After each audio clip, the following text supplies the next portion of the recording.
अस्सलामु अलैकुम वरहमतुल्लाहि वबरकातुहू। नाजरीन, मैं आपका भाई अबू तलहा ज़हाक आप सबके सामने हाजिर हुआ हूँ। आज जो है 4 तारीख़ है और 7 तारीख़ को हैदराबाद में इंतखाबात यानी कि इलेक्शंस होने वाले हैं और जो है काफ़ी गर्मा गर्मी का माहौल है। काफ़ी जगह जो है चर्चा भी चल रही है कि किसको वोट दे।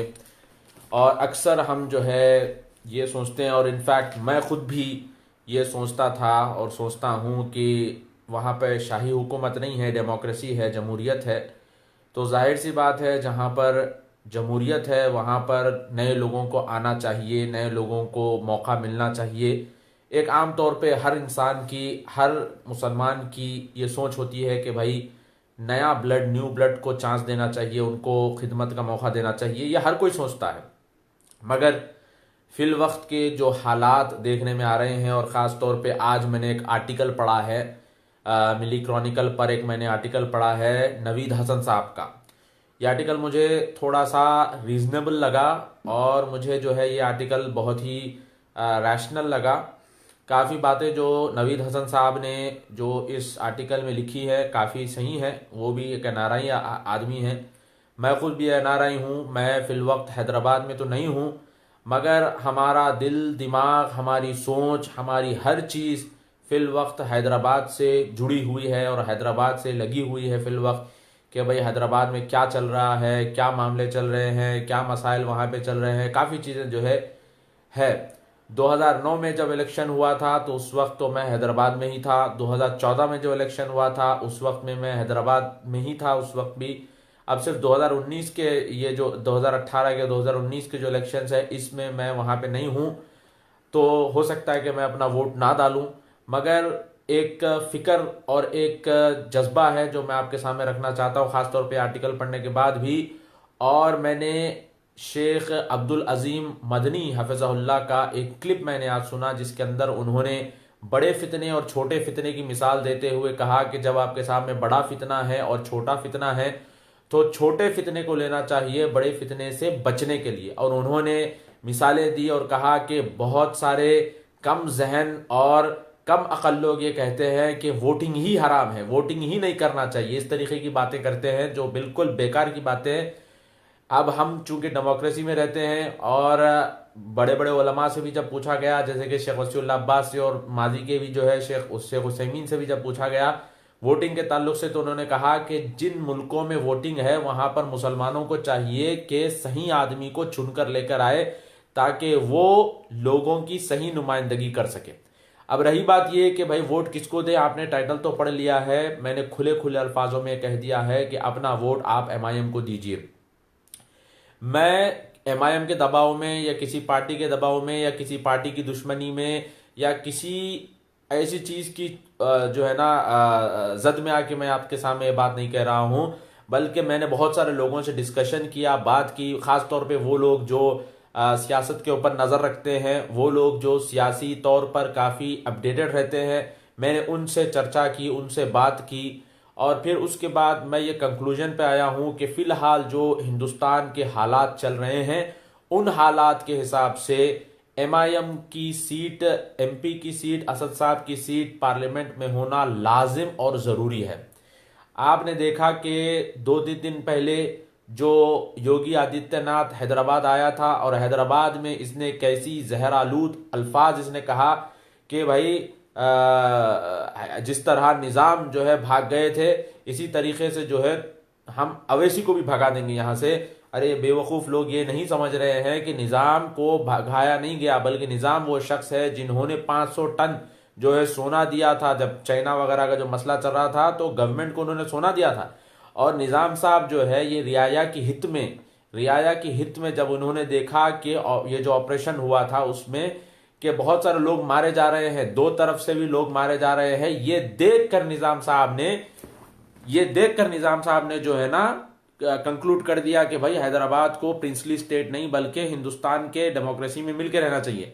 तो यहां पे किसी ने निजाम साहब को नहीं भगाया, निजाम साहब कहीं भागे नहीं, बल्कि वो खुद अपनी रियाया की हित में देखकर उन्होंने ये चीज जो है दे दी थी। तो अब बेकार की बातें जो है लोग कह रहे हैं, उकसाने की बातें कि भाई हम अवैसी को भगा देंगे ऐसे वैसे। देखो असदुद्दीन अवैसी ये शख्स है कि सबकी आंख में फिल वक्त ये खटक रहा है।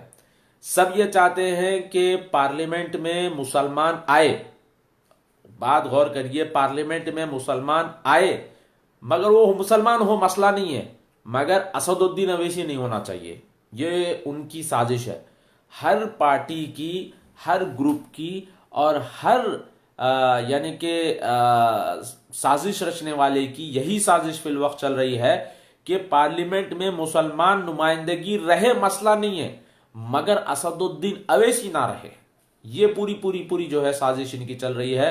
मैं आपको बताऊं मेरे भाइयों, कई ऐसे मसले असदुद्दीन अवैसी साहब ने पार्लियामेंट में उठाए हैं। नवीद हसन साहब का आर्टिकल जो है मैं निकाल के लेके आया हूं प्रिंट आउट, तो इसके अंदर इन्होंने बहुत सारी बातें इसके अंदर माशाल्लाह इन्होंने बताई है कि फेक टेररिज्म के जो चार्जेस मुसलमान बच्चों के ऊपर लगाए गए थे, फेक टेररिज्म के चार्जेस, गैर जरूरी टेररिज्म के चार्जेस बच्चों के ऊपर जो लगाए गए थे, उसके अंदर भी असदुद्दीन अवैसी साहब ने इस मामले के ऊपर आवाज उठाई। और गौरक्षक जो मार रहे हैं, जो पीट रहे हैं, इसके ऊपर भी उन्होंने आवाज उठाई। इसी तरीके से ऐसे बहुत सारे मसाइल हैं जैसा कि हमारे क्या कहते हैं मुस्लिम पर्सनल लॉ बोर्ड में जो मदाखलत हुई, उस मामले में असदुद्दीन अवैसी साहब ने आवाज उठाई। और अपना क्या कहते हैं 3 तलाक के मसले में इन्होंने आवाज उठाई, बाबरी मस्जिद के मसले में इन्होंने आवाज उठाई, और मुख्तलिफ ऐसी चीजें हैं जिसके अंदर सिर्फ एक वाहिद शख्स है, असदुद्दीन अवैसी साहब, जो ठहरते हैं और बिना डरे एक दबंग अंदाज से जो है ये लोगों के सामने और हुक्मरानों के सामने अपनी बात को रखते हैं। ये एक नुमाइंदगी हमारी है, ये कि हमारा रिप्रेजेंटेशन है, और पूरी पूरी कोशिश और पूरी पूरी साजिश ये रची जा रही है कि ये एक जो शख्स है, जो कांटा बना हुआ है, ये शख्स उखड़ जाए, किसी भी तरह उखड़ जाए, मसला नहीं है, कोई और आ जाए प्रॉब्लम नहीं है, कोई और मुसलमान आ जाए मसला नहीं है, वो ऐसे मुसलमान आ जाए जिनको बात करने की तमीज नहीं, जिनको जो है अपना मसला रखने की तमीज नहीं, जिनको क्या बोलना है मालूम नहीं, कोई भी मुसलमान आए प्रॉब्लम नहीं है, मगर असदुद्दीन अवैसी ना आए। ये उनका जो है बहुत बड़ा हथकंडा और हरबा है। और एक बहुत बड़ा जो मसला उठाया जा रहा है वो ये कि असदुद्दीन अवैसी साहब या फिर MIM जो है ये बीजेपी से मिली हुई है। देखिए, ये बात की मैंने बहुत तहकीक करने की कोशिश की, आप भी तहकीक करिए कि ये बात की तहकीक, इसका रिजल्ट ही नहीं मिल रहा है, यानी कि इसका प्रूफ ही नहीं है कि MIM बीजेपी से मिली हुई है, इसका प्रूफ ही नहीं है। बल्कि मुझे लगता है कि यह पूरी एक कॉन्स्पिरेसी है, एक खास तौर पे साजिश। मुझे लगता है कि बीजेपी वालों ने ये साजिश रचाई है, बीजेपी वाले ही खुद ये साजिश रच रहे हैं, मुझे तो ऐसा लगता है। बहरहाल हम अपैरेंट पे जाएंगे, जो जाहिर है उसके ऊपर जाएंगे, जो बातिन है या फिर जो हमारी आंखों से ओझल है उसके ऊपर गैर जरूरी हम कॉन्स्पिरेसीज बनाते हुए नहीं बैठेंगे कि A = B, B = C, C = D, D = E, लिहाजा E = A। ऐसा नहीं हो सकता। ऐसे गैर जरूरी कॉन्स्पिरेसीज में मत जाइए। जो आपको आंखों से नजर आ रहा है, जो सीधा सीधा जो एविडेंट है, उस पे जाइए। उमर रज़ियल्लाहु ताला अन्हु ने कहा था कि जब अल्लाह के रसूल सल्लल्लाहु अलैहि वसल्लम हमारे बीच थे, वही आती थी, और जब वही आती थी तो हमको मालूम होता था, मगर अब अल्लाह के रसूल सल्लल्लाहु अलैहि वसल्लम जाने के बाद वही का सिलसिला बंद हो गया है। लिहाजा अल्लाह के रसूल सल्लल्लाहु अलैहि वसल्लम, उमर रज़ियल्लाहु ताला ने कहा कि हम जाहिर पे हम फैसला करेंगे, तो जो जाहिर है हम उस पर जाएंगे। ये गैर जरूरी कॉन्स्पिरेसी थ्योरीज के पीछे हम नहीं जाएंगे। बीजेपी MIM दोनों मिले हुए हैं, ऐसा है वैसा है, ये है वो है, ये सारी टिप्पणियां जो है ना, हम इसके ऊपर हरगिज नहीं जाएंगे। ये सारी जो है ना चबूतरा लीक्स है, इसकी कोई दलील कोई प्रूफ नहीं है। बल्कि मैंने अभी आपसे कहा कि ये दुश्मन खुद साजिश रचता है मुसलमानों को, मुसलमान रिप्रेजेंटेशंस और मुसलमान लीडरों से भड़काने और बहकाने के लिए। ये साजिश खुद दुश्मन रचता है। अब तारीख में भी मिसालें बहुत है, आज के दौर में भी आप मिसाल उठा के देख लीजिए। सऊदी अरब का खास तौर पे आप देखिए एग्जाम्पल, बताया जाता है कि सऊदी अरब जो है ना इसराइल के साथ मिला हुआ है। हालांकि आज की खबर ये है कि जो है इजरायली चेस प्लेयर्स को सऊदी अरब ने वीजा नहीं दिया, बैन कर दिया, तो टूर्नामेंट ही पूरा कैंसिल हो गया। तो उन्होंने टूर्नामेंट पूरा कैंसिल कर दिया, मगर उनको अंदर आने नहीं दिया। तो इस तरीके से बहुत सारी चीजें जो है लोग फैला देते हैं, और वो खुद फैलाते हैं, वो खुद जानबूझ के फैलाते हैं कि ये हमसे मिला हुआ है। ये जानबूझ के ये चीज फैलाते हैं ताकि मुसलमानों के अंदर एक शक, एक शुबा, एक डाउट पैदा हो जाए मुसलमानों के दरमियान में, ताकि मुसलमान अपने रहनुमा, अपने रहबर, अपने लीडर, उनसे बदजन हो जाए, और फिर जिन मुसलमानों का रहबर रहनुमा या लीडर नहीं होता तो वो मुसलमान जो है ना बिल्कुल बेरा रवी का शिकार हो जाते हैं, उनका कोई शील्ड नहीं होता। मैं आपको ये बताना चाह रहा हूं कि हमारे हुक्काम, हमारे लीडर्स, हमारे रिप्रेजेंटेटिव्स जो हैं ये हमारी शील्ड है। ये आप जहन में रख लीजिए, ये बात आप अपने जहन में बिठा लीजिए कि भाई ये जो है ना, ये जो लोग होते हैं हमारे लीडर्स, ये सब जो है हमारी शील्ड होते हैं। और गैर जरूरी हमको तजर्बे, एक्सपीरियंसेस नहीं करना चाहिए इनके ऊपर। यानी कि एक होता है एक्सपीरियंस पॉलिटिक्स और यानी कि सियासत चलाने का एक तजुर्बा होता है, और बहुत सारे ऐसे लोग जो अभी मार्केट में आए हैं उनको सियासी तजुर्बा ही नहीं है, उनको पॉलिटिकल एक्सपीरियंस ही नहीं है। अब मैं आपको मिसाल देता हूं, अल्लाह के रसूल सल्लल्लाहु अलैहि वसल्लम जब आए थे मक्के में तो कुरैश की हुकूमत थी, और फिर अल्लाह के रसूल सल्लल्लाहु अलैहि वसल्लम जब इस्लाम की दावत दिए, वो लोग जब इस्लाम कबूल किए तो फिर 3-4 खलीफा पूरे कुरैश में से आए। यानी कि ये फैमिली जो थी कुरैश की, इनको पॉलिटिकल एक्सपीरियंस था, तो अल्लाह अल्लाह ताला ने उनको ही हाकिम बनाया। तो एक अंदाजा आप लगाइए चीज का कि एक पॉलिटिकल एक्सपीरियंस होता है। तो एमआईएम के पास 50-60 साल का पॉलिटिकल एक्सपीरियंस है। असदुद्दीन अवैसी साहब जो है एक तो पढ़े लिखे हैं, बैरिस्टर हैं, कॉन्स्टिट्यूशन से वाकिफ हैं, और जो है असदुद्दीन अवैसी साहब को कब कहाँ क्या कैसा बोलना है सब मालूम है। आप अंदाजा लगाइए, ऐसे ऐसे खतरनाक डिबेटों में असदुद्दीन अवैसी साहब जाते हैं। इन डिबेटों में आप गौर करके देखिए, स्पेशली सुब्रमण्यम स्वामी के साथ हो या फिर ये अर्नब गोस्वामी के डिबेट्स हो या किसी भी तरीके के डिबेट्स जिसके अंदर मुसलमानों को जलील करने के लिए वो लोग पूरी कोशिश करते हैं, ऐसे डिबेट्स में असदुद्दीन अवैसी साहब जाके दो टोक ऐसी बात रख देते हैं उनके सामने कि उनका मुंह बंद हो जाता है। मैंने खुद एक डिबेट देखा जिसके अंदर सुब्रमण्यम स्वामी को उन्होंने कहा कि भाई आप जो है खामखा बीजेपी की जो है तारीफ कर रहे हैं, आपको सीट मिली ना, कुछ मिला ना कुछ हुआ, बेगारी की आप जो है ना नौकरी चाकरी कर रहे हैं, छोड़ो ये सब। मुंह पे, एकदम मुंह पे सबके सामने। बहुत कम लोग होते हैं ऐसे, जैसे कि एक है हमारे क्या नाम है, एक मदनी साहब है ना, एक मदनी साहब हैं, और हमारे असदुद्दीन अवैसी साहब हैं। इसी तरीके से बहुत सारे लोग हैं जिनको मीडिया में कैसे बात करना है, मुसलमान रिप्रेजेंटेशन को कैसे रखना है, मुसलमानों के मसाइल को कैसे रखा जाता है, ये उनको पता है। अब रही बात ये कि भाई लोग जो सोच रहे हैं वो किस हिसाब से सोच रहे हैं, और वो हर जगह का प्रॉब्लम है कि भाई मेरी मेरी जो है ना गली की मोहरी ख़राब है, मेरी गली की नाली ख़राब है, और मेरा गली में ऐसा पानी का मसला है, और मेरे घर के पास ऐसा मसला है, मेरे घर के पास कीचड़ ज़्यादा हो जाता है, और वहाँ पे जो है ना कचरा लोग फेंक देते हैं।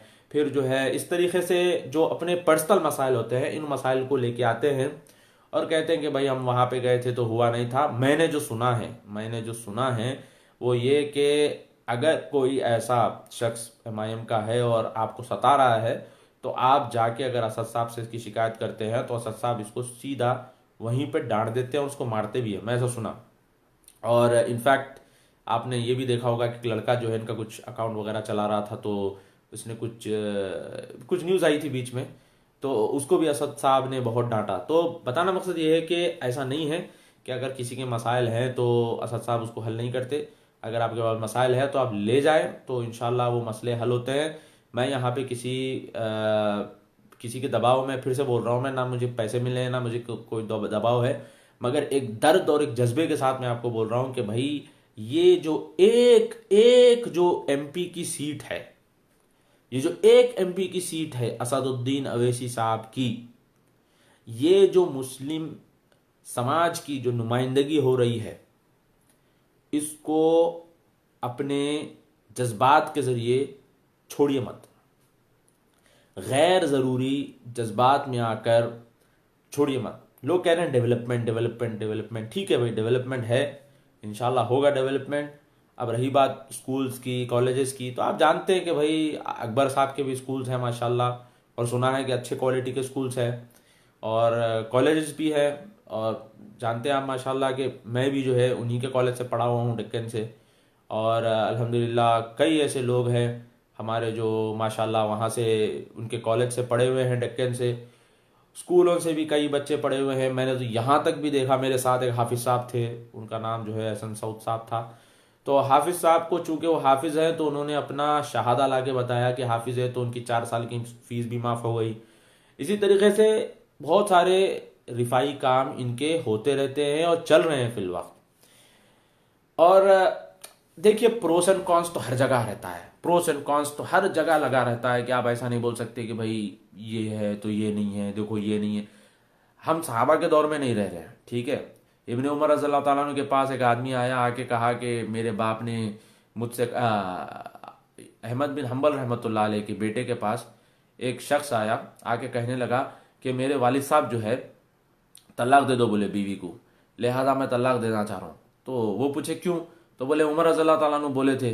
तो अहमद बिन हम्बल रहमतुल्लाह अलैह के बेटे बोले कि ना तू उमर है, ना तू इब्ने उमर है, ना तुम्हारे बाबा उमर है, जाओ यहाँ से। तो बताना मकसद ये है कि भाई हम सहाबा के दौर में नहीं रह रहे कि हम हर एक को, अरे भाई इन अबू बकर कैसे रहना, इन उमर रज़ियल्लाहु ताला अन्हु कैसे रहना, इन उस्मान रज़ियल्लाहु ताला अन्हु कैसे रहना, इन अली रज़ियल्लाहु ताला अन्हु कैसे रहना। ऐसा मुश्किल है भाई, ऐसा मुश्किल है। देखिए, खोट आपके पास भी है, खोट हमारे पास भी है, गलती आपसे भी होती, गलती हमारे से भी होती, हर इंसान से गलती होती। मगर आप एक बड़ा पिक्चर देखिए, आप एक नेशनल लेवल पे सोचिए। आप आपकी गली मोहरी, नाला, रोड, कचरा, आप ये चीज़ों से, बिल्कुल ये मसला है, इंशाल्लाह हल होगा। मगर इससे ऊपर उठ के थोड़ा आप देखिए कि भाई मुसलमानों की नुमाइंदगी जो हो रही है पार्लियामेंट में, उसके बारे में सोचिए। अब आप देखिए यूपी का हाल, अखलाक की मॉब लिंचिंग हुई, और अखलाक की मॉब लिंचिंग के ऊपर जो पुलिस वाला इन्वेस्टिगेशन कर रहा था उसकी मॉब लिंचिंग हो गई। अब आप बोलो, यानी कि कानून की धज्जियां उड़ा रहे हैं, कानून की धज्जियां, कोई लॉ एंड ऑर्डर नहीं, कुछ भी नहीं। जो कानून का पालन करने वाले यानी कि पुलिस वाले हैं, उनकी मॉब लिंचिंग हो जा रही। तो आप अंदाजा लगाइए कि भाई हिंदुस्तान के हालात कैसे बदल रहे, हिंदुस्तान के मसाइल कैसे चेंज हो रहे। तो ये सारी चीजें देखते हुए आप जो है सोचिए कि भाई हमको क्या करना है, जज्बात में नहीं आना है। मैं फिर से ये बात बोल रहा हूं, आपके हमारे जो पर्सनल मसाइल है, इंटरनल मसाइल है, इन सारे इंटरनल मसाइल को हम इंटरनली हल करेंगे इंशाल्लाह। अब देखिए, ट्रिपल तलाक का मसला था, ट्रिपल तलाक के मसले में पूरी जमातों का एक ये था कि जो है एक सिटिंग में जो है ना तलाक हो जाती है, 3 तलाक कर देते हैं। अहले हदीसों का नहीं था, फिर भी अहले हदीस, जमीयत अहले हदीस वाले जो है साथ थे पूरी जमातों के, क्योंकि ये मिल्ली मसला है। समझ रहे हैं आप लोग, ये मिल्ली मसला है। तो यहाँ पे आप लोग जमातों से हटके, नजरिए और अपने अफकार से हटके मिल्ली हिसाब से और मिल्ली नजरिए से आप देखिए, इंशाल्लाह आपको जो है इंशाल्लाह ये चीजें समझ में आएंगी। और जो है बहुत सारी चीजें हैं माशाल्लाह। उन्होंने जो आर्टिकल में लिखा था कि भाई गवर्नमेंट जॉब्स वगैरह के भी ताल्लुक से जो है हमारे असद साहब के रिकमेंडेशंस वगैरह भी कई लोगों के लिए रहे हैं। और माशाल्लाह इन्होंने बहुत कुछ किया है भाई। अब एक इंसान है, वो भी अपनी कैपेसिटी के हिसाब से करते हैं। अकबरुद्दीन अवीसी साहब भी हैं, ये भी अपनी कैपेसिटी के हिसाब से जो भी होता है वो करते हैं। तो आपको और हमको भी ये जिम्मेदारी समझना है। और भाई फिर से मैं ये कहता हूँ कि भाई आपका हमारा छोटा छोटा मसला, अपने घर का मसला मत देखिए। आज हमारी मोहरी खराब है, कल के दिन आप जो है रोड पर नहीं निकल सकते। आप ये सोच रहे कि भाई मेरी मोहरी खराब है, कल के दिन अल्लाह ना करे ये बीजेपी, ये आरएसएस, ये संघ परिवार, ये तासुब पसंद ताकतें अगर हैदराबाद के अंदर आ गए, अल्लाह ना करे, तो फिर आप जो है घर के बाहर कदम नहीं रख सकते। आपके ऊपर पाबंदियां लग जाती। आप ये चीज को सोचिए थोड़ा सा। आप देखिए नॉर्थ इंडिया में कैसा हो रहा, मटन भी लेके गए, चिकन भी लेके गए, तो उसको बीफ बोल के जो है आपका कत्ल कर दे रहे। तो अल्हम्दुलिल्लाह हैदराबाद में ऐसे हालात नहीं है अल्हम्दुलिल्लाह। तो तकरीबन जगहों पे जो है जब भी फसादात होते तो वहां पे मुसलमान बच्चियों की इज्जतें लुट जाती, वहां पे जो है मुसलमान बेघर हो जाते। मगर आप देखिए हैदराबाद में चुटमुट फसादात हुए हैं इधर उधर से। यहाँ के हैदराबाद के हिंदू भी जो है उर्दू बात करते हैं, और हैदराबाद के हिंदू भी जो है काफी मिलजुल के रहते हैं। मगर बाज लोग जो है इनको उकसा के जो है लड़ाते हैं। तो जब हैदराबाद में भी छोटी मोटी जब लड़ाइयां हुई तो अल्हम्दुलिल्लाह ना हिंदू बच्ची की इज्जत लुटी, ना मुसलमान बच्ची की इज्जत लुटी। ये बात सोचने की है कि हैदराबाद में भी अगर चुटमुट जो फसादात हुए, मादन्ना पेट के पास इधर उधर जब हुए, तो कभी किसी मुसलमान बच्ची को ले जाके जो है इज्जत नहीं लूटे, ना किसी हिंदू बच्ची की इज्जत लूटी। तो ये चीज़ सोचिए आप लोग, ये हैदराबाद में माशाल्लाह है, और हैदराबाद एक कांटा है, कांटा फिल वक्त सबके निगाहों में, सबके हलकों में ये कांटा बना हुआ है हैदराबाद। आप समझिए ये चीज़ को। बहादुर यार जंग जो थे, जो गुजर गए हैं, इन्होंने बहुत पहले कहा था कि हैदराबाद में जो है, हैदराबाद के ऊपर दुश्मनान इस्लाम की नज़र है, बहुत पहले। तो उनको उनको जो है हुक्के में जहर दे के मार दिए थे बहादुर यार जंग साहब को। तो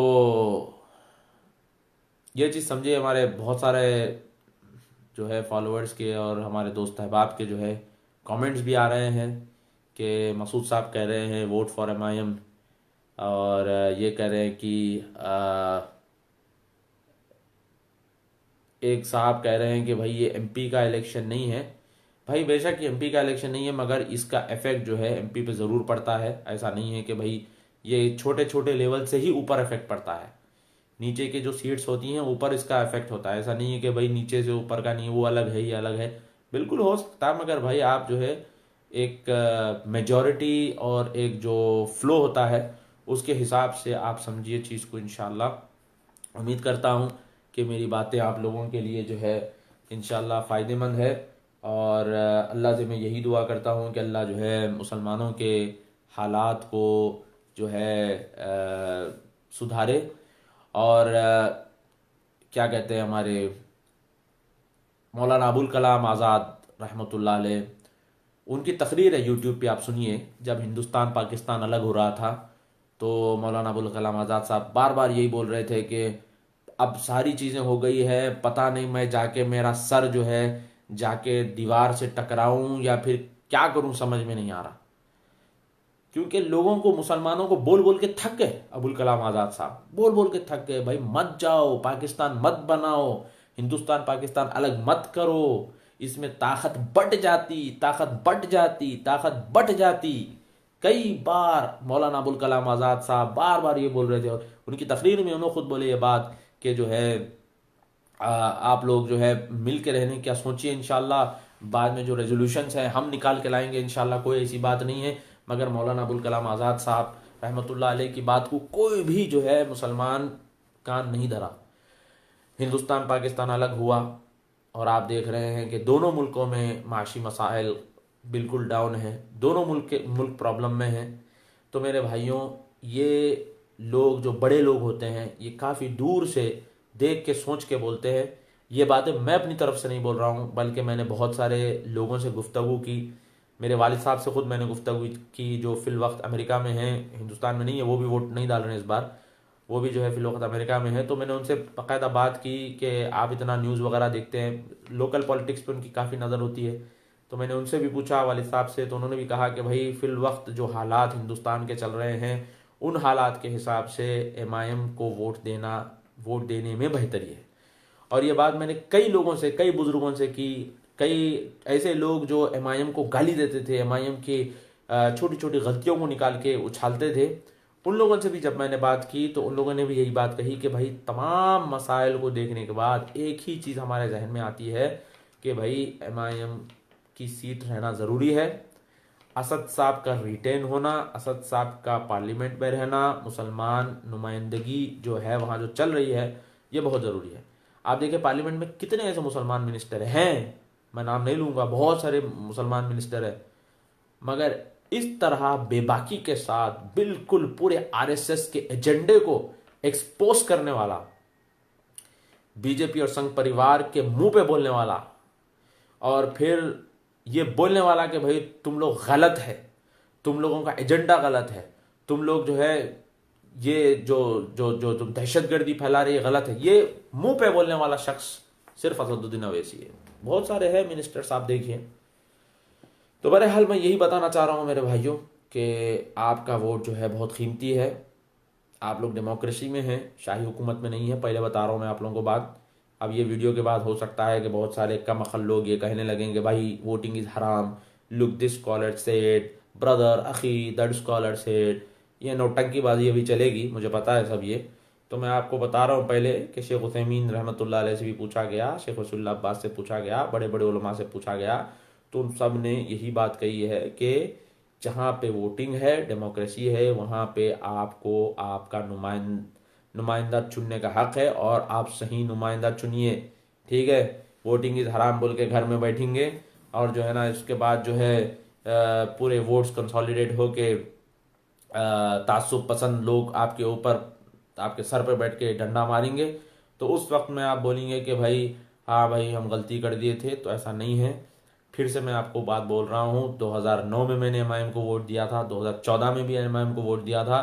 मगर इस बार जो सोशल मीडिया के जरिए जो ये वो क्लिप्स आती है तो एक आदमी कंफ्यूज हो जाता है।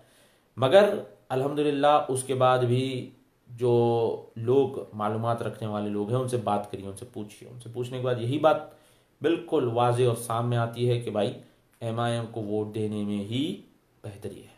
इंशाल्लाह अल्लाह से उम्मीद है कि अल्लाह ताला जो है मुसलमानों के हालात को सुधारेगा। और मुसलमान के हालात तभी सुधरेंगे जब मुसलमान शिर्क को और बिदात को छोड़ेंगे। शिर्क में और बिदात में पड़े रहेंगे तो वही अल्लाह की मदद नहीं आ सकती। सूरह नूर में अल्लाह ने कहा कि अल्लाह तुम्हें हुकूमत देगा जैसे पहले लोगों को अल्लाह ने हुकूमत दी थी, मगर शर्त यह है कि तुम तौहीद पर चलो, अमल साले करो, शिर्क को छोड़ो। तो ये 3 चीज़ें आप करिए, इंशाल्लाह आप देखिए अल्लाह ताला कैसे आपके कदमों में जो है ना हुकूमतों को रखता है। और गालिबन ये जो है आखिरी बात है, गालिबन ये इब्न उमर का कौल है या उमर रज़ियल्लाहु ताला का कौल है, मुझे याद नहीं है।